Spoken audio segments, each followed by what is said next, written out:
Welcome back. It's certainly been a while, but I figured it was time to put out some more football content with training camp starting, and we have live football this week. By the time you're seeing this, it'll probably be Wednesday, so that means the Hall of Fame game is tomorrow, which exciting. We got NFL football back, and with the recent release of College Football 25, you got a lot of people in the rebuilding mode and in prospect mode, so I figured I'd give you guys a way too early 2025 quarterback ranking.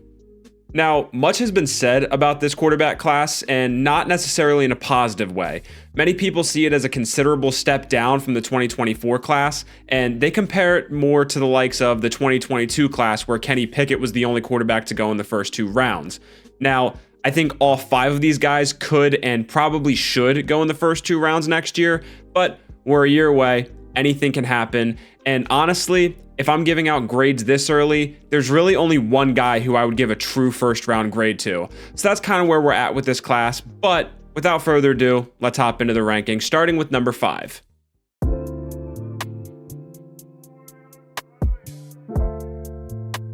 Riley Leonard's tape alone would have put him in the top 3 quarterbacks of this draft for me. The thing that pops out immediately is his athleticism. I would say he's comfortably a top 3 runner at the position in this class. He's just so shifty and hard to bring down in the open field. When he gets loose, you can start wishing the defense good luck. As a passer, Leonard sees the field pretty well, as he demonstrates on this play.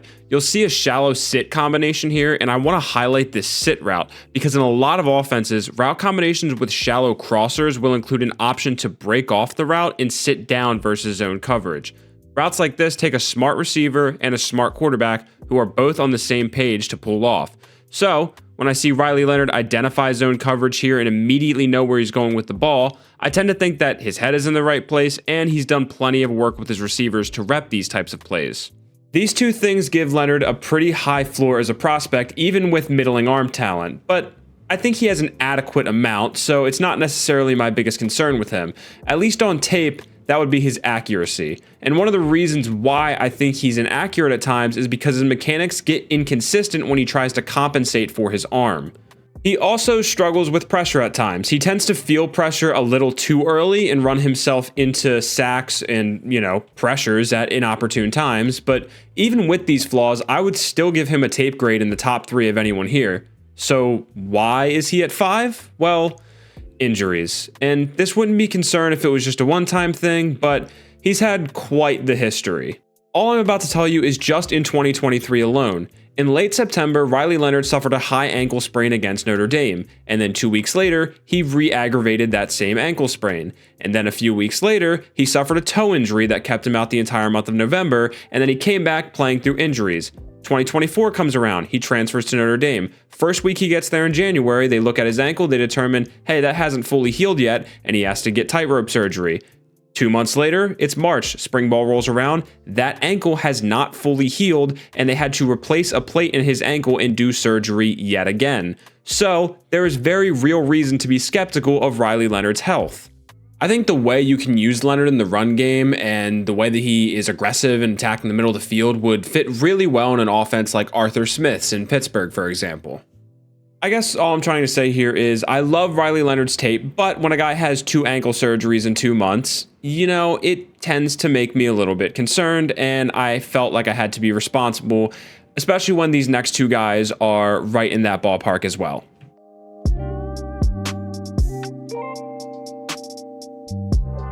So I'm not sure how popular this is going to be, considering a lot of people have him in their top 2, but I want to start by being positive. Shedeur Sanders has all the components to be a top-tier quarterback in this class. He can move all right, he's got a good enough arm, he doesn't force throws, he's super accurate, he's got a quick over-the-top release, he's very accurate deep down the field. I mean, there wasn't really a throw that he couldn't make within the confines of his arm.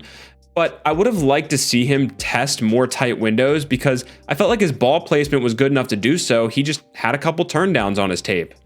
And here's one of them. I'm once again using a shallow sit combination to prove my point, this time coming from the same side of the formation. As you'll see here, the shallow carries 2 men away from the sit, leaving him wide open on the hash. But Shedeur Sanders is already leaving the pocket. This isn't even a tight window that he wouldn't test. This is a wide open throw that he never even got to. It also illustrates a pocket management issue that I'll dive into here shortly. But what I'm getting at here is Shedeur does a very good job of not putting the ball in harm's way, but it sometimes comes at the expense of open receivers and throws that he frankly should be making. When you dive deeper into Shedeur's tape, you can see that he can move and make people miss, but I think the lack of size and the competition that he was playing against makes me kind of concerned that it won't translate. But all that being said, I really don't have a massive gripe with Shedeur's game, except for his pocket presence, and it's not good. Shedeur almost always backpedals and looks to move backwards rather than forward into the pocket, and there's plenty of examples of him running himself into pressure that otherwise wouldn't exist. And when he's kept clean, and I mean remarkably clean, he's great, but almost any NFL pocket is untenable for him, and if he wants to get to where he wants to go in the NFL, he's going to need to get a lot more comfortable with that. I think a team with a young offensive line that Shedeur can grow with and an offensive coordinator that can scheme receivers open would be ideal for Shedeur Sanders, a team like the Steelers, for example. So just to summarize my thoughts on Shedeur Sanders, I think there's a lot of things that he does very, very well. It's just there's that one fatal flaw that I think is going to keep him from being a good NFL quarterback if he doesn't improve upon it this upcoming season, and I think he can, but I would like to see it first, and that's why at this point in time I cannot put him in my top 3.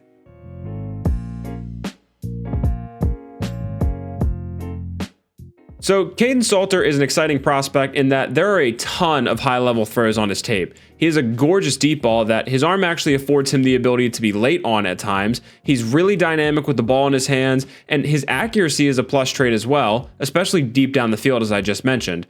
And the reason you get to see this accuracy on display so often is that he's a very aggressive quarterback, which is a double-edged sword. Some plays are going to look like this, while some are going to look like this. Another thing that you may notice with Salter is some of these throws in a tight coverage could afford a little bit less air, and that's really where I get into my other gripe with him. He struggles to throw with touch, but not in the only has a fastball and no off-speed JJ McCarthy kind of way. I mean in the doesn't know how to balance loft and velocity kind of way. His touch passes have way too much air and hang up in the air for too long. He also tends to panic and run himself into pressure too often, and the offense he's in severely limits his arsenal of throws as it's very heavy on the RPOs and downfield shots. So, all of that sounds pretty negative. Why would I have him at 3? Well, it's the upside. And with another year of college ball, I think he could continue to grow on what is already a good volume of high-level throws and turn into a top prospect. And that's also why I have him above a high-profile guy like Jalen Milroe, for example. He just has a greater volume of high-level plays. So, to kind of wrap things all up, Salter is a project, but like I said, the volume of high-level throws and plus accuracy makes him a better bet than most. I love Salter's upside, and I think he could fit in the NFL on a team with a really good organization, a good culture, and just some team that can really help him translate to the NFL and learn what it's like, right? Some team like the Steelers, for example.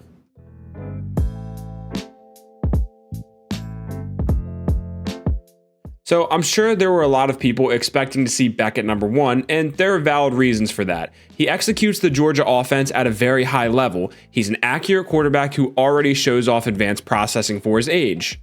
Exhibit A is this play. This is an NFL concept known as bow.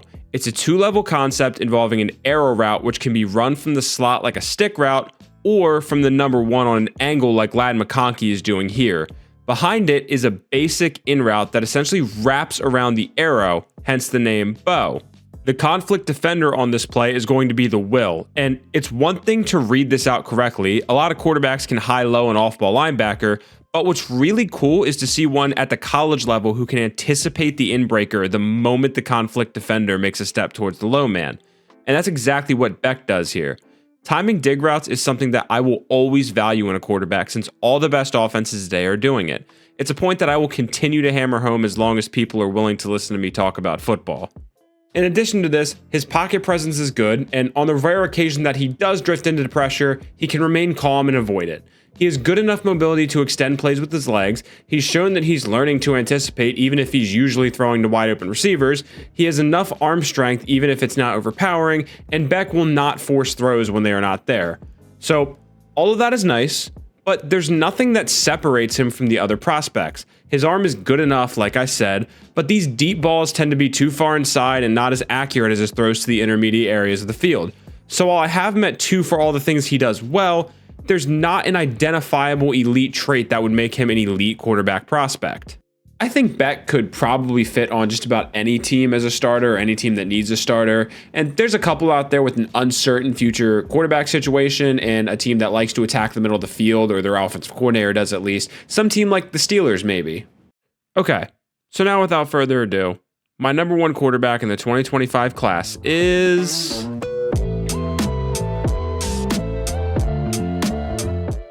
So, for those of you who don't know, Connor Weigman is the quarterback for Texas A&M. And if you didn't expect to see him on here, well, I didn't either. At least not until I dove into his tape. If you want a short synopsis, everything that applies to Carson Beck applies to Weigman and then some. If you want a longer explanation, stick around. Weigman has all the prerequisites to be a good quarterback prospect. He has a good arm, plus mobility, and above average accuracy. He also shows off the ability to anticipate. One of my favorite things to see in a quarterback prospect is that they are not a see-it-throw-it quarterback. Weigman is well on his way in that regard. So, how does he separate himself from Beck? To me, he's just a more creative thrower. One of the things that QBs today can do to create plays from within the pocket is to kind of contort their body and change arm angles to access throws that otherwise would not be available. Some of the best at this include Jordan Love and Matthew Stafford, 2 of my personal favorite quarterbacks to watch. Weigman has this trait. He will stand in and deliver throws despite a defender bearing down on him. He will pull off sidearm throws to get it around a rusher, and he never panics. He's so poised, which is so rare for a guy as young as he is. Sure, his base gets wide at times as he maneuvers the pocket, but that's a slight mechanical flaw that should be very easy to clean up. So, despite the fact that his arm isn't overpowering, especially deep down the field, Weigman meets all the requirements for the position while providing some creativity from within the pocket that lead me to have him as my QB1 going into this 2024-25 season. Obviously, I really loved Weigman's tape, and in terms of NFL fit next year, if he stays on this track, I really think he can help out any team that has kind of been looking for a future answer at quarterback for a while, but just hasn't been able to find one yet.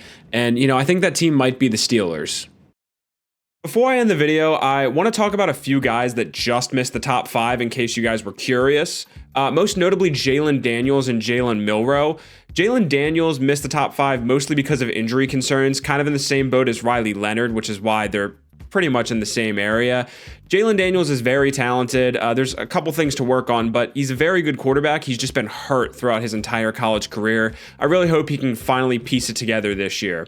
Jalen Milroe has some serious pocket management issues that ultimately led to him getting benched midway through the year for Alabama. He ended up coming back later in the year and having a pretty strong end to the year, and I'm curious to see how he builds on that going forward, but I'd like to see it first before I can put him in the top 5. Other than those guys, a few guys who are talented but not all the way there yet, either because of the offense they were in or because of their own inconsistencies, include Jackson Dart, Drew Aller, Cam Ward, and Donovan Smith. And if you want to look way down the board, Byron Brown from USF. I don't think he'll come out next year, but he's a guy that I'm keeping my eye on throughout his college career to see how he progresses because there are some tools there to work with. All future Steelers, of course, which came to my attention that some people did not know I was a Steelers fan, which I don't know, Steelers poster on the wall right there. I wear Steelers gear in most of my videos, and if you follow me on Twitter, I talk about them all the time. So, who knows? They're not really important in this video, but I made them important because I brought them up all the time, so I don't know. I never really know how to close these videos out, so I guess I'll end it abruptly. Until next time.